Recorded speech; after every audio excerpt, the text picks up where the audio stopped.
If the room you sleep in turns into an oven every afternoon, you already know the feeling. The air gets thick, the curtains trap it. You open the window and it feels like opening an oven door. Then the bill arrives, and suddenly cooling one small room feels like financing a machine that never stops eating money. Now, here's the part that sounds ridiculous until you understand what's actually happening. There's a 3-minute setup that can pull the temperature of a room down hard without an air conditioner, without a fan, and without a single watt of electricity. No compressor, no refrigerant, no plastic tower humming in the corner. Just air, water, cloth, and a principle older than the power grid. And once you see it, you realize people were cooling rooms like this long before modern HVAC convinced us comfort had to come with a monthly payment. Buy a better AC. Add insulation. Upgrade the unit. Seal the room tighter. Spend more. But buried under all of that was a simpler truth. In hot, dry conditions, you do not have to refrigerate a room to make it livable. You only have to interrupt the way heat enters it and change the state of the air crossing that threshold. It's a damp Nacha fiber sheet or towel hung across the right opening, with air allowed to move through it, and heat stripped out of that air by evaporation before it enters the room. That's it. That is the engine. No motor, no plug, no noise. Just a forgotten cooling system that used to show up in desert homes, old farmhouses, military outposts, courtyards, caravan. But don't miss the important part, because this is where most people get it wrong. This is not magic, it is peace. And physics is much more useful. When water evaporates, it stales heat, not metaphorically. Literally. It pulls thermal energy out of the surrounding air and surfaces to break free into vapor. That energy has to come from somewhere. If hot, dry air passes through a damp cloth barrier, some of the heat load in that air is spent on evaporation instead of staying inside the room. The air that comes through can be dramatically cooler. In the right conditions, the difference is not subtle. It is the difference between a room that feels punishing and a room that feels survivable. The reason this sounds unbelievable is because most people have only experienced cooling as a machine process. Push button. Here, compressor. Feel, relief. But for most of human history, people didn't cool air by forcing it through coils full of refrigerant. They cooled air by controlling movement, shade, mass, and evaporation. In dry regions, woven grass screens were soaked and hung in windows. In hot parts of India, wet coos screens cooled incoming air before electric systems were common. The method changed from place to place. The principle never did. So why have most people never heard about it in a practical way? Because it does not fit the modern comfort economy very well. It is climate dependent. It is simple.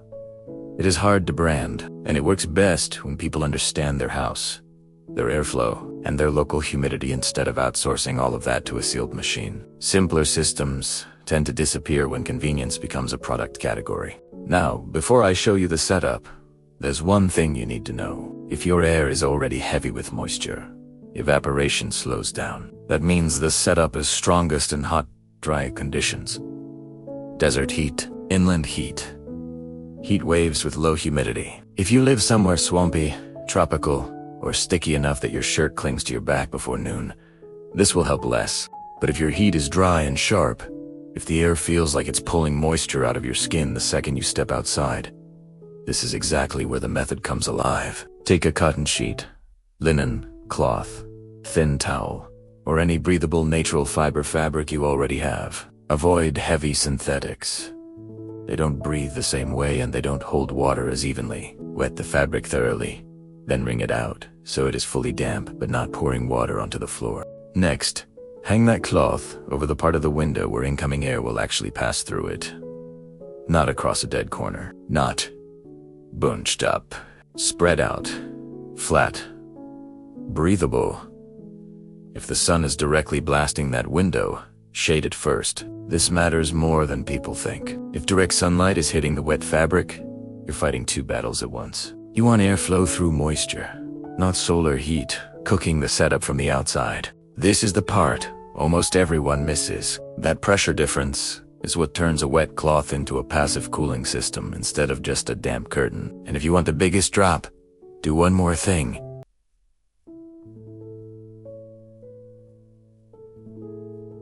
Kill the sunlight, close blinds, curtains, or shades on every window taking direct sun. The passive cooling setup works at the air entry point.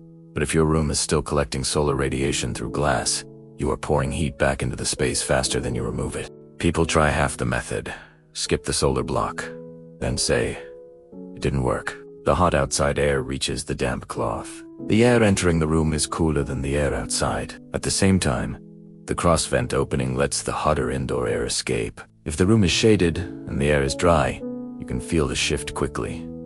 Not 3 hours from now. And this is where the numbers start to matter. Not because you have turned the room into a refrigerator. In some spaces, especially smaller rooms with decent cross-vent flow and low humidity, the effective drop can feel like 10 to 15 degrees or more compared to trapped indoor heat. And yes, that's why older dry climate homes were designed around air path, not just insulation. But there is another layer to this that almost nobody talks about. If you put this on the wrong window, in still air, with the room swallowing sunlight from 3 other directions, it becomes a wet rag. If you put it on the shaded side, the air entry side, and give the room an exit path, it becomes a system.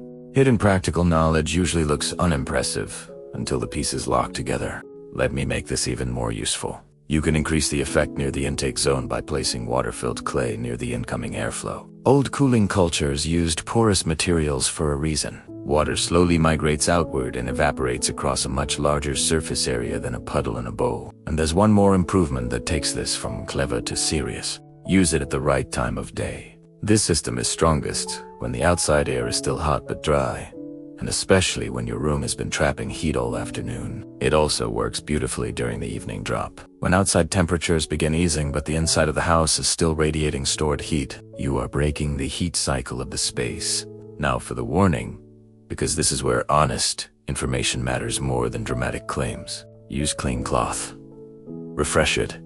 Let things dry between cycles. If you smell mildew, you've stopped running a cooling setup and started breeding a problem. If the air cannot move or cannot absorb more moisture, the system collapses. The most powerful part of this method is not the cloth. It's that it forces you to see heat differently. Most people think of a hot room as a room that needs colder machinery, but very often what it really needs is interrupted heat gain, managed air path, and one well-placed evaporative threshold. That is the part they don't teach anymore. Not because it never worked, because it made people less dependent on the expensive answer. So if your room turns brutal every summer, test this the right way. Use shade, use crossflow, use breathable cloth, use dry air.